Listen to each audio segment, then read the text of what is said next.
Okay, let's talk about that incendiary title. All you Poke fans out there, I just ask that you stay till the end of the video. Yes, I know that Bugsnax is not technically a Pokemon game, and yes, I know that the gameplay is pretty different. I just ask that you let me get my point across before you dislike this video for not liking your baby game.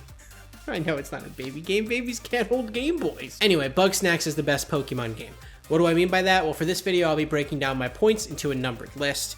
It's the internet, and for some reason, everything needs to be numbered. No, the numbers don't really mean anything, and no, you don't really need a numbered list if you only have 2 points, and no, you can't ask any more questions. We'll be talking about growth and innovation, and story and stakes. And no, put your hand down. I already said no more fucking stop! Hey, don't make me come over there.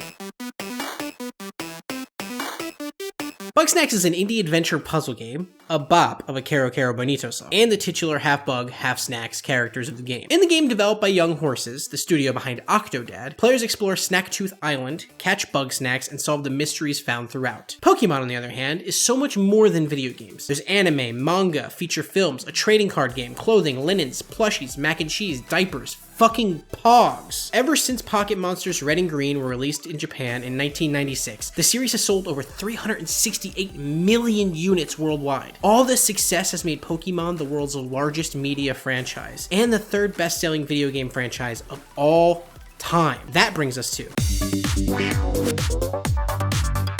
the core series Pokemon games, which we're talking about today, is a series of 33 individual or 19 paired RPG video games developed by Game Freak and published by Nintendo and the Pokemon Company. With so many games in only 25 years, Game Freak and the Pokemon Company have felt the need to adapt and innovate as a crucial strategy to invest in their growth. So much of the beauty of Pokemon lies in the series' risk-taking adaptation. Sorry, they just pump out the same game every year and print money. Now, Pokemon has mastered growth, and granted, they don't not innovate.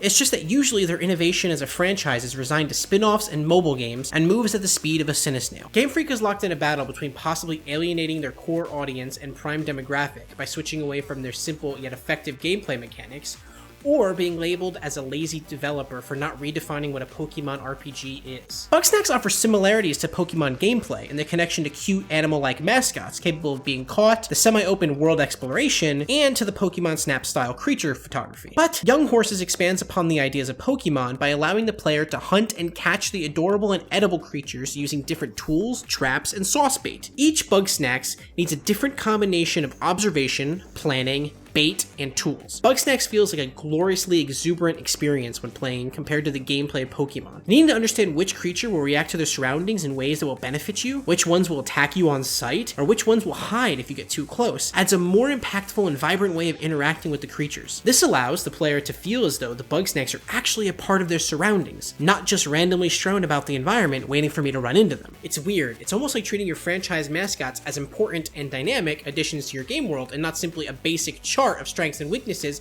Makes your game world feel more important and dynamic. Who would have thought? Let me start off by saying that the stories in Pokemon games are fine.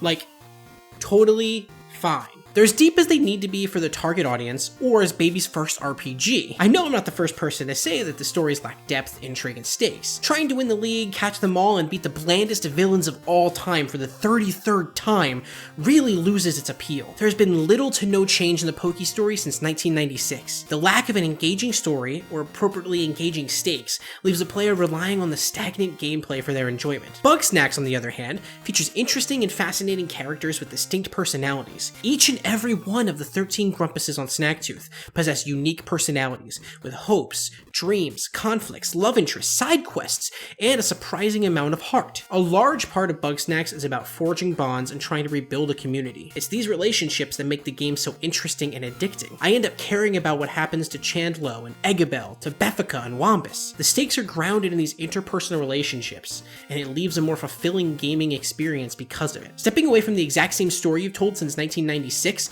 forces you to become more creative and doesn't limit the developers to telling only one kind of story. Bugsnax is capable of telling a story of depression, not living up to expectations, being seen as useless or underappreciated, first loves, genetic experimentation, ethics, and sex. It's a game with a definitive narrative, but in which your actions have consequences. Can you believe that a story-driven narrative gives the player more incentive to want to come back and explore your world? Oh no, not me. I'm too stupid. Just give me Team Rocket!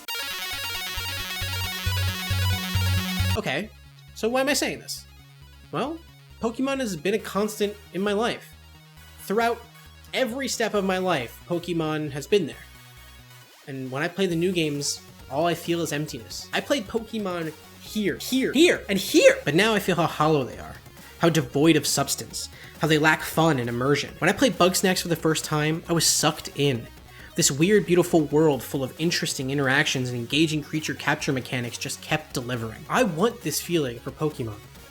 I want Game Freak to show the same level of care and love for their world that Young Horses does. This is what I need to get back into Pokemon. And despite previous jokes to the contrary, I am genuinely happy that people still find enjoyment in Pokemon. I really, really wish I still did. I know that Bugsnax isn't actually the best Pokemon game, but they did do Pokemon better.